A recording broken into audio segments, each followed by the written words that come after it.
My name is Stephen Powell, and I'll be playing the title role of Sweeney Todd. He kept a shop in London town, of fancy clients and good renown. And what if none of their souls were saved? They went to their maker impeccably shaved. It's written and scored for, a smaller theater and with that kind of acoustic in mind. So when opera singers come and use the microphones, I think there's a bit of an adjustment because we're used to singing just with our bodies, the cavity of our bodies, the space of the theater. And there's an adjustment with a sound system that's controlled by someone else. But I think, as Sondheim said, I believe, when it's done in a musical theater, it's a musical. When it's done in an opera house, it's an opera.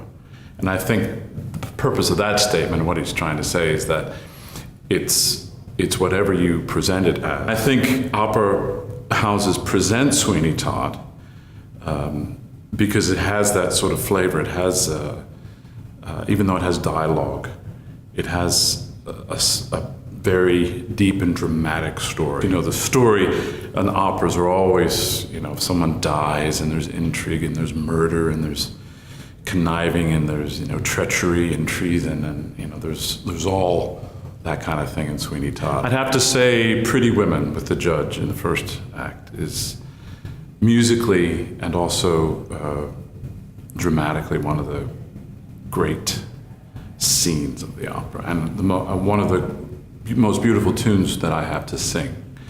The way he winds, it's actually quite short, but how it appears and how we approach it is brilliant. I hope I'm not giving away anything when I tell some of the story, but I'm singing this incredibly beautiful line about Joanna and missing my daughter while I slit throats and send them down the chair into the chute.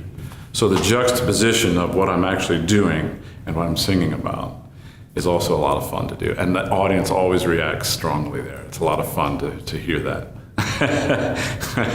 I enjoy that moment when it happens because you always feel the energy from the audience. They don't really quite know how to react other than nervous laughter.